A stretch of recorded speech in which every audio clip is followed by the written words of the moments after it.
I believe you can hear me now. So good evening once more, everyone. Let me start again. Oh, okay. You can hear me now. So let me start again. My name is Maazi Ezeoke, and this evening it has been a very fantastic evening, and it is still a fantastic evening. And this is Friday Hangout. Today I will be having a visitor that many of you, I will be having a guest that many of you know, and that will be the Amazon of the Niger Delta, in the person of my dear elder sister, Annkio Briggs. She will be joining me, and we will be having series of conversations. It's not only one topic.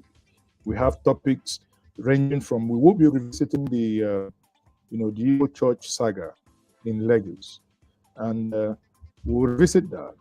We will dwell on these incidents that happened this week, where a police officer in Adamawa State basically did not want a land sold, a house sold close to his, but because the house is going to be occupied by someone, not by his own fault, but because the individual is of another ethnic origin, the police officer who is trained to be a Nigerian by training, by outlook, by association, now suddenly said he's not going to accept it for that individual to be his neighbor.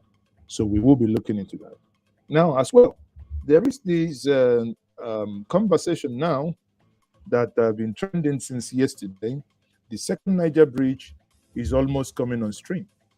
But sadly, this bridge, well, let me not say sadly because people might have a different opinion.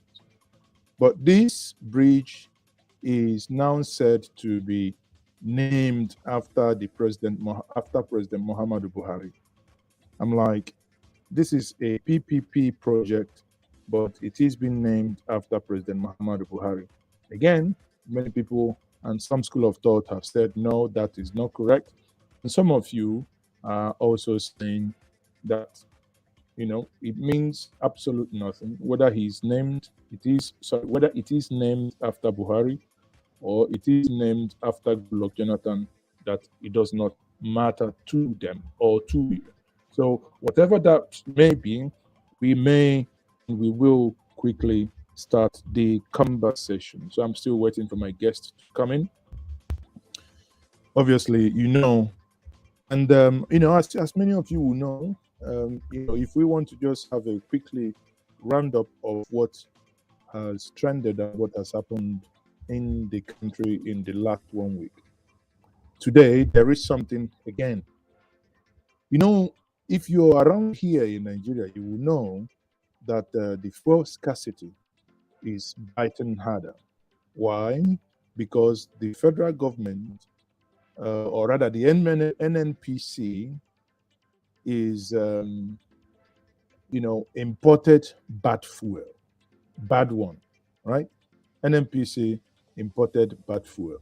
Not only that NNPC imported bad fuel, this fuel was sold to people. And now some people have had issues with their cars. Some engine knocked. Some, obviously gone to mechanic, those bad fuel were drained. People who weren't aware, because you don't go to filling station and tell them, show me the petrol before you can put it inside. Because everybody was buying out of the way it ought to be. But sadly, this thing happened this way. But not for me, that is the news. The news here is what the government is wanting order. See, Nigeria is a crime scene. Let me share this with us. Get your calculator. Let's say if we are right. Now, Nigeria is saying that they are going to treat that fuel that they imported. Tell me if this is not corruption incorporated. This is what the NNPC is wanting to this out. Now, NNPC is now saying they will use Can you see that from Guardian newspaper? Sorry, Vanguard newspaper.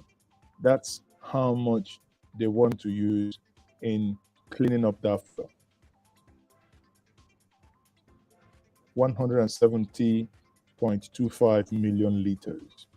They will use, they may spend 201 billion to clean it up. 201 billion. People, think about it. If they use, if it, you know, when Dad was alive, he would say, you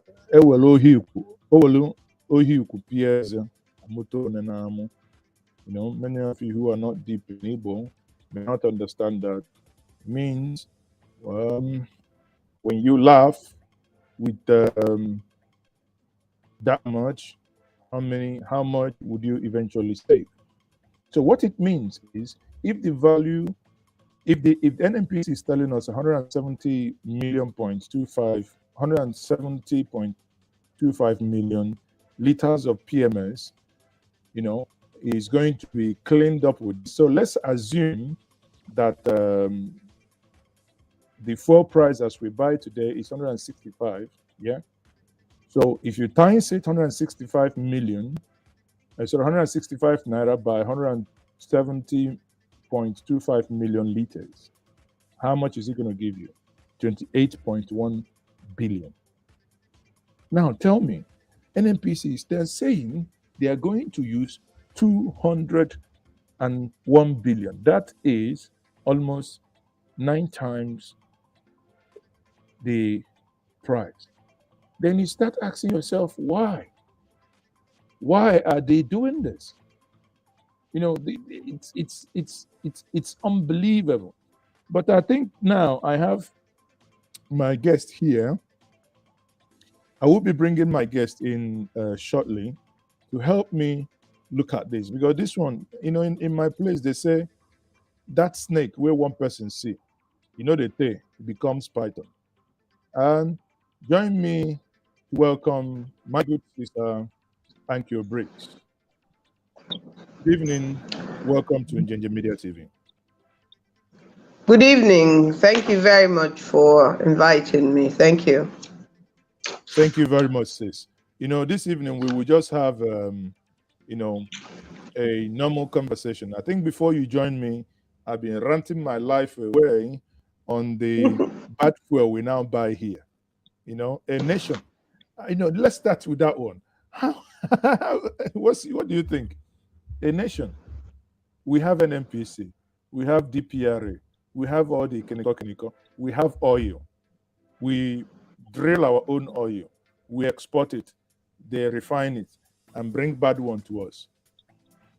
I mean, isn't that a tragedy? Well, good evening, everyone. The truth of the matter.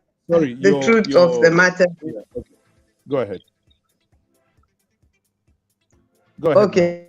Well, I think it's turned itself around. Anyway, yeah. The truth of the matter is Nigeria is a tragedy.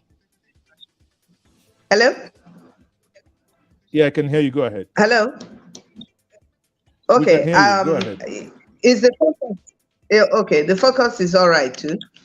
Okay. Yes. The truth of the matter is that Nigeria itself is a tragedy, and that's just the truth. Because the problem we have is the inability or the refusal of our people, whether politicians or businessmen or ordinary people like you and I, who have taken it upon ourselves to participate in the way that we do. I think most times people refuse to tell themselves the truth and or refuse to hear the truth, and actually feel that somehow if we ignore the truth, that everything is just going to turn around and be all right. The issue of lifting oil and sending it abroad at whatever price that the Nigerian government does it, and at whatever time and place we're told that this is how much we have lifted, and then to find ourselves in a position where we buy back what we call finished product into Nigeria is a tragedy.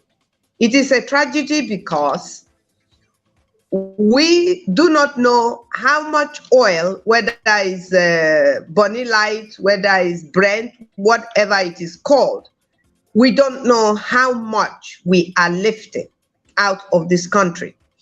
What we are told depends on what the oil companies and the middlemen tell us that they have lifted. That's one.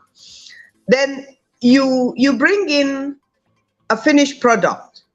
How crazy is it that we do not know the quality of what we're bringing in? Sometimes we don't even know the quantity of what we're bringing in because the middlemen tell us how much they have brought in.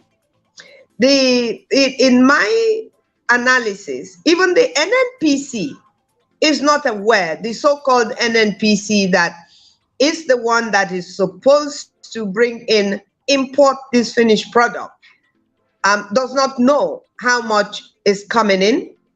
We've been told stories of sometimes that they bring in empty vessels or vessels that are ghost. I call them ghost vessels because they don't exist, but they only